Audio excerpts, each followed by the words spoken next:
Masya Allah, indah, megah, serta nuansa emas di Kubah. Ya, itulah pesona Masjid Dian Al-Mahri atau yang populer dengan sebutan Kubah Emas. Berlokasi di Kecamatan Limo, Kota Depok, Jawa Barat, masjid ini menyimpan banyak kelebihan serta nuansa berbeda ketika berada di dalamnya. Masjid Kubah Emas juga menjadi salah satu destinasi wisata yang memikat di Kota Depok. Kenapa disebut Kubah Emas? Karena memang memiliki lapisan emas murni setebal 3 mm pada bagian luar kubahnya. Keunikan ini pula lah yang juga menambah kesan mewah hingga memikat setiap pengunjung baik dari dalam maupun luar kota berduyun-duyun datang ke masjid yang memiliki luas hampir 8.000 meter persegi ini. Soalnya beda dari masjid-masjid yang lain ya. Kalau masjid yang lain kan miniaturnya, kalau ini kan beda dari emas ya. Udah gitu suasananya lebih asri sekarang kan, banyak tanaman-tanaman yang udah bergede. Karena tempatnya memang bagus, terus ini kan juga jadi tempat orang wisata ya. Banyak untuk wisata religi kesini dari berbagai daerah, nggak cuma dari Jakarta dan Depok aja. Jadi ya kita mumpung dekat sini ya, kita sempetin memang pengen mampir ke sini sih tadi gitu. Iya, baru pertama kali ini ke sini. Gimana kesannya, Bu? Alhamdulillah, hebat, barokah sekali, nyaman sekali, alhamdulillah. Masjid Kubah Emas tidak hanya menawarkan kemegahan arsitektur, tapi juga fasilitas lengkap untuk mendukung kenyamanan beribadah. Di bagian dalam terdapat pilar-pilar gagah menjulang tinggi, menunjukkan kebesaran Allah Subhanahu wa Ta'ala. Masjid yang dibangun pasangan Maimun Al-Rashid dan istrinya Dian Al-Mahri pada tahun 1999 ini memiliki daya tampung hingga 20.000 jemaah. Mengadopsi masjid dari Timur Tengah, yaitu diantaranya Masjidil Aqsa, Masjidil Haram, dan Masjid Nabawi. Maka terciptalah sebuah bangunan yang hampir mirip dengan masjid yang di Timur Tengah seperti ini. Dian Al-Mahri sendiri wafat di tahun 2019 dan dimakamkan di area masjid. Kini makamnya kerap diziarahi para pengunjung. Tersedia pula area parkir yang luas, taman nan indah, serta area khusus para musafir yang ingin beristirahat atau bersantai sejenak. Hingga kini Masjid Kubah Emas terus memancarkan kemegahan dan spiritualitas, serta menjadi simbol kekuatan iman dan kecintaan terhadap keindahan Islam. Dari Depok, Jawa Barat, Fahri Ali, RTV.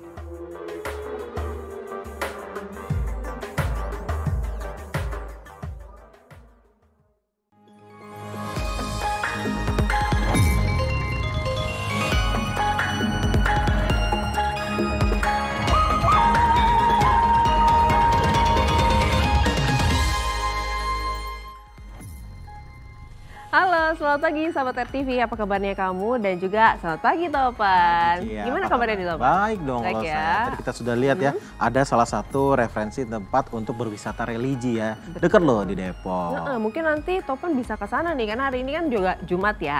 Betul, jelang weekend bisa jadi alternatif untuk wisata bersama keluarga ya. Betul sekali. Tapi selain informasi tadi, kami masih memiliki informasi lainnya sahabat RTV yang sudah dirangkum oleh tim redaksi RTV. Langsung saja bersama saya Ahmad Topan. Dan saya Felicia Bu, ini dia Lensa Indonesia Pagi selengkapnya untuk kamu, sahabat RTV.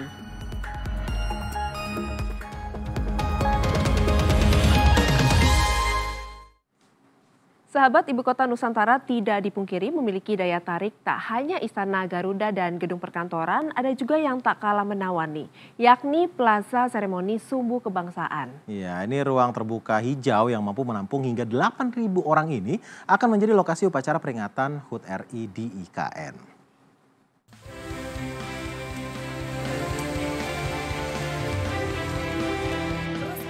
Didampingi Menteri PUPR Basuki Hadi Mulyono, Sekretaris Kabinet Pramono Anung dan Mensesnek Pratikno, Presiden Joko Widodo meresmikan Plaza Seremoni Sumbu Kebangsaan di Ibu Kota Nusantara Kalimantan Timur. Sumbu Kebangsaan ini merupakan ruang terbuka yang dilengkapi berbagai fasilitas seperti Plaza Seremoni, jalur pejalan kaki, jalur pesepeda, share street, sentra massa, amphitheater, galeri UMKM, dan forest trail. Menurut Presiden Jokowi, dibangunnya Sumbu Kebangsaan ini semakin melengkapi keistimewaan dan kenyamanan Ibu Kota Nusantara. Ya, tidak 100%, tapi sudah mendekati. Masih ada hal kecil, yang detail, yang tadi subuh saya ulangi cek lagi. Tadi malam saya juga tidur di Istana Negara, nyenyak. Sumbu Kebangsaan ini memiliki filosofis keharmonisan hubungan manusia dengan Tuhan, alam, dan sesamanya. Sejalan dengan IKN yang diharapkan menjadi kota yang harmonis dan damai. Sahabat RTV, baru saja Presiden Joko Widodo bersama sejumlah menteri meresmikan Plaza Seremoni Sumbu Kebangsaan yang berada di kawasan inti pusat pemerintahan Ibu Kota Nusantara. Posisinya sangat strategis, berada di tengah-tengah antara Istana Garuda dan juga Taman Kusuma Bangsa. Ini merupakan area terbuka hijau supaya Anda bisa melihat pemandangan pepohonan dan juga berjalan di jembatan di atas danau seperti saya saat ini. Jika Anda ingin menikmati, Anda bisa hadir pada saat tanggal 17 Agustus 2024 untuk bisa menikmati pemandangan yang ada di area Sumbu Kebangsaan. Dari Ibu Kota Nusantara, Indah Revina, RTV.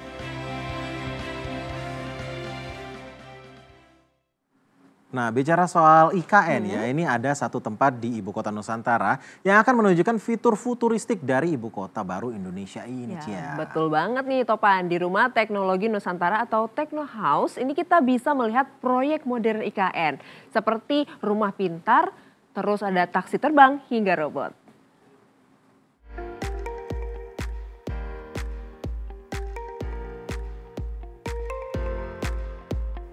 Terletak di sekitar kawasan inti, Rumah Teknologi Nusantara atau Tekno House dulunya merupakan rumah dinas bupati. Dari sini kita bisa melihat hamparan pegunungan, kebun sawit, dan pembangunan rumah susun Polri.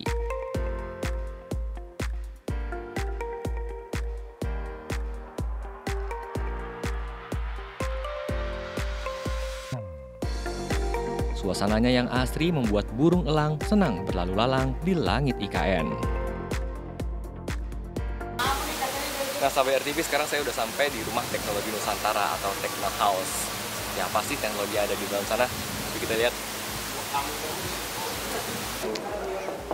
Halo, selamat siang. Selamat siang. Apa Mas? Mas Pram, apa kabar? Baik, alhamdulillah. Ini kita akhirnya udah datang juga nih di Tekno House ya. Oh, selamat datang. Ini Tekno House, kami, Otorita IKN, bisa kita lihat banyak cara menyangkut fitur-fitur, bagian dari konsep Smart IKN. Waduh, boleh dipandu nih Pak? Oh, boleh dong. Ayo, mari kita ke dalam. Mari. Tekno House merupakan destinasi wisata edukasi mengenai konsep dan perkembangan IKN. Pengunjung disuguhi dengan pameran informatif mengenai gambaran pembangunan IKN ke depan yang dikemas dengan desain artistik dan teknologi interaktif. Berbagai teknologi yang berkaitan dengan domain kota cerdas Nusantara dipamerkan, mulai dari Smart Energy System, Smart Building Control, dan Smart Home Appliances atau teknologi rumah pintar. Pameran pada rumah teknologi ini diikuti berbagai investor dan penyedia teknologi dari dalam dan luar negeri, seperti perusahaan Amerika, Jerman, Korea, Tiongkok, dan lain sebagainya.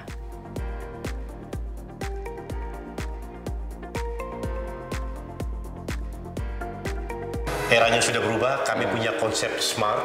Itulah bagian dari implementasi konsep Smart yang hari ini menjadi loncatan peradaban Indonesia dimulai dari IKN. Kita bicara konsep Smart Home, kita bicara menyangkut Smart Building Control dan banyak hal. Dan di depan ini kita bisa lihat bagaimana ini konsep intelligent transportation ke depan, sky taxi. Kalau orang-orang bilangnya mobil taksi terbang gitu kan? Taksi terbang. Taksi terbang.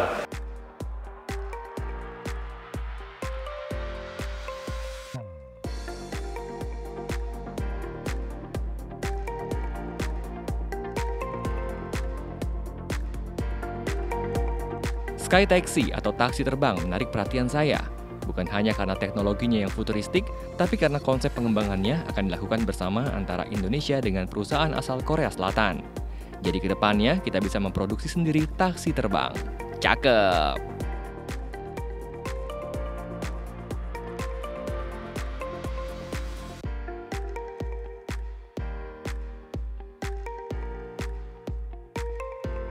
Selain taksi terbang, ada juga nih robot penerima tamu. Selain sebagai pusat informasi yang interaktif, robot ini juga bisa difungsikan sebagai pembersih ruangan. Gak cuma itu, robot ini juga bisa digunakan sebagai kamera untuk kita berselfie ria loh.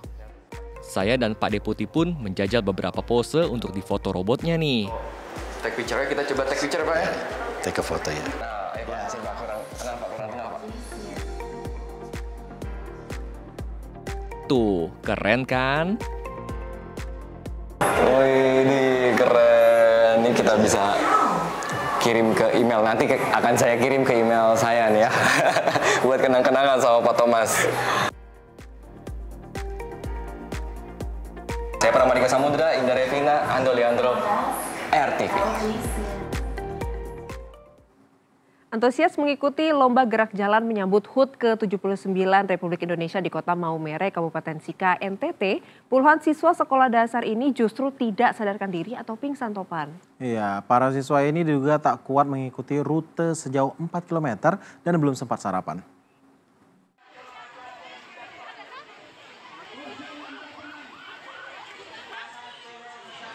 Satu persatu siswa sekolah dasar ini berjatuhan tak sadarkan diri saat mengikuti lomba gerak jalan di Kota Maumere, Kabupaten Sika, Nusa Tenggara Timur. Suasana perlombaan jelang HUT ke-79 Republik Indonesia yang awalnya penuh sukacita berubah menjadi kepanikan. Sejumlah orang tua dan guru pendamping yang berada di lokasi berupaya memberikan pertolongan awal kepada para siswa. Mereka juga berusaha menghalau penonton agar memberikan ruang yang lebih terbuka kepada para peserta yang pingsan. Sementara petugas medis yang tiba di lokasi tampak kewalahan karena banyak peserta yang pingsan. Pingsannya para pelajar ini diduga kuat karena kelelahan saat melalui rute gerak jalan sepanjang 4 km di tengah cuaca panas dan belum sempat sarapan. Ini mungkin soal penyiapan fisik dari masing-masing oleh pembinanya masing-masing. Mungkin juga untuk kondisi hari ini mungkin soal makan dan lain sebagainya. Tenaga medis itu ada 5, kita siapkan ada 5 ambulans. Jadi itu saya kira cukup. Kemeriahan lomba untuk menyambut HUT ke-79 Republik Indonesia memang sudah dilakukan di berbagai daerah. Warga pun tampak antusias mengikuti perlombaan. Namun kejadian ini dijadikan pelajaran ya sahabat. Pastikan kamu dalam keadaan sehat dan sudah sarapan sebelum berlomba. Dari Kabupaten Sika, Nusa Tenggara Timur, Efron Suna, RTV. Sahabat RTV udah ikutan lomba apa nih jelang perayaan HUT kemerdekaan nanti? Nah di Tegal, Jawa Tengah ini ada tuh lomba 17-an yang unik yaitu lomba menangis ya. Iya ini ada-ada aja ya Topan, dan yang bikin geleng-geleng kepala adalah para pesertanya ini kebanyakan bapak-bapak di Topan. Kayak gimana nih kira-kira nangisnya? Nah ini kita cek bersama.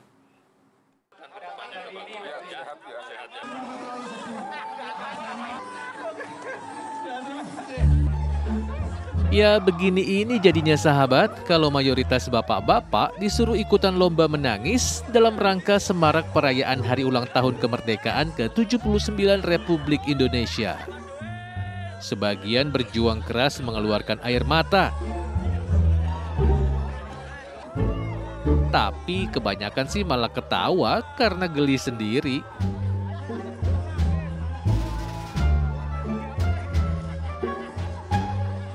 Apalagi lomba ini digelar secara mendadak setelah para peserta mengikuti kegiatan jalan santai.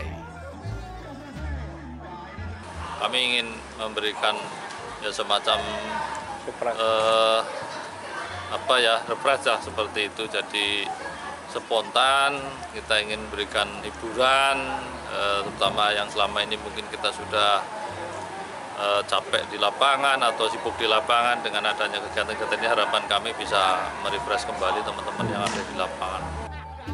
Dari lomba menangis ini terpilih 5 orang untuk juara 1, 2, dan 3, serta 2 orang mendapat hadiah hiburan. Dan siapa sangka juara 1 lomba ini ternyata seorang bapak-bapak paruh baya loh sahabat. Kira-kira apa ya yang bikin beliau ini sampai menangis beneran?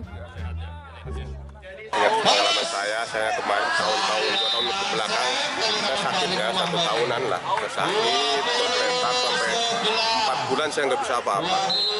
Karena saya mau dokter air mata itu teringat itu sekarang bisa berkumpul lagi dengan teman-teman.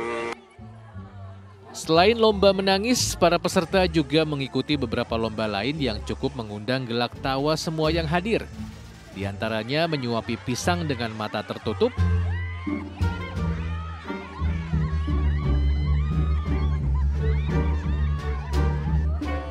serta merias wajah juga dengan mata yang ditutup.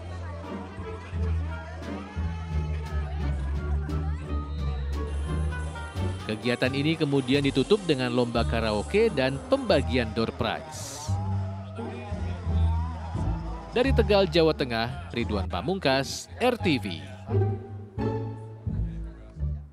Kita beralih ke informasi lainnya, sahabat. Viral seorang dokter yang sedang mengambil spesialis anestesi ditemukan tewas di kamar kosnya di Semarang, Jawa Tengah. Ya, ini berdasarkan buku diari yang ditemukan, ada dugaan perundungan yang menyebabkan korban memutuskan untuk mengakhiri hidupnya.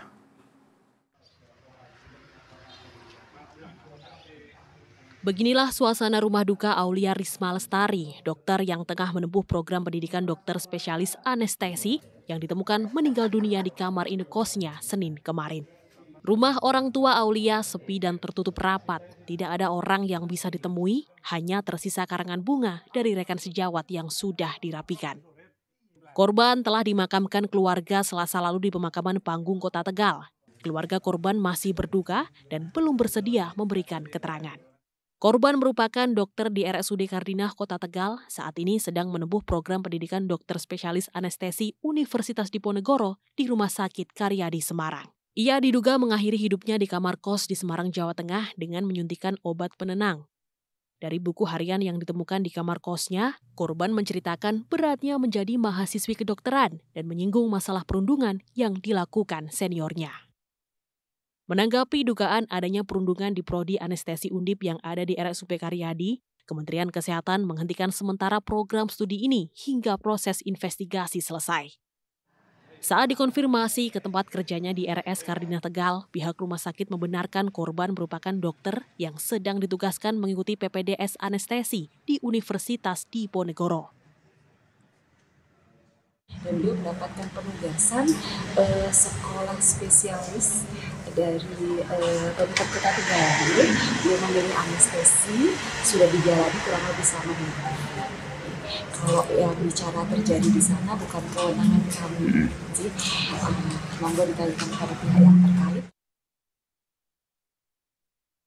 Kasus tewasnya Aulia di kamar indekosnya ini mendapat perhatian netizen. Banyak netizen yang membocorkan cerita tentang jam kerja yang diduga melewati batas untuk para siswa PPDS. Bahkan ada juga netizen yang mengunggah sebuah edaran tentang tata cara residen menyapa seniornya. Sebuah cara bullying yang sangat terstruktur. Namun dugaan bullying atau perundungan ini dibantah oleh pihak Universitas Diponegoro. Saat ini kasus dugaan perundungan yang berujung pada kematian dokter muda PPDS Anestesi sedang diselidiki pihak kepolisian. Informasi ini tidak ditujukan untuk menginspirasi. Bila sahabat merasakan gejala depresi dan memiliki pemikiran untuk bunuh diri, segera konsultasikan permasalahan sahabat ke psikiater atau klinik kesehatan mental. Dari Tegal, Jawa Tengah, Ridwan Pamungkas, RTV.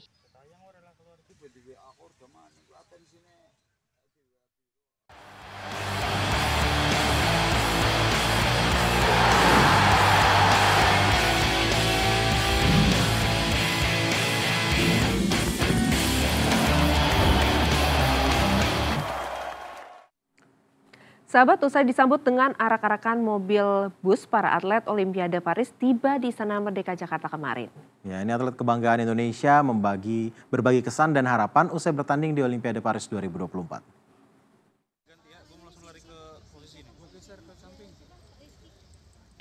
Setelah diarak dari kantor Kemenpora, para atlet dan pelatih peraih medali Olimpiade 2024 akhirnya menemui Presiden Joko Widodo di Istana Jakarta.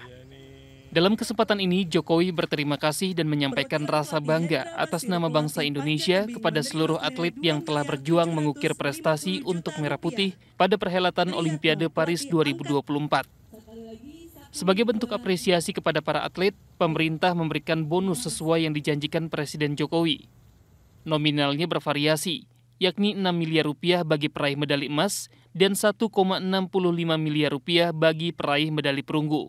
Sedangkan untuk para atlet yang belum berhasil meraih medali diberikan 250 juta rupiah. Tak hanya kepada para atlet, pemerintah juga memberikan bonus kepada para pelatih. Dengan capaiannya ini, para atlet berjanji akan mempertahankan dan meningkatkan prestasinya di Olimpiade berikutnya dan ajang-ajang lainnya. Sedangkan bonus yang didapat dari pemerintah akan digunakan untuk investasi. Tapi dia udah bilang bonusnya mau untuk investasi, Fredrik juga. Siap, investasi beli rumah, beli tanah, dan bikin sasana baru lagi. Apalagi ini Olimpiade pertama buat speed climbing. Dan antusias penontonnya sangat luar biasa, tuan rumah juga sangat senang, sangat mengapresiasi apalagi ketika Indonesia dapat medali emas, kita unggul dari negara unggulan seperti Amerika dan Cina, itu memberikan motivasi tambahan saya buat Olimpiade di LA 2028 nanti. Pencapaian 2 medali emas membuat tim Merah Putih meningkatkan posisi ke-39 pada klasemen akhir Olimpiade Paris 2024. Para atlet ini berharap di Olimpiade tahun 2028, Indonesia bisa membawa lebih banyak medali untuk tanah air. Dari Jakarta, Salsabila Al-Katiri, Fajar Rizky, RTV.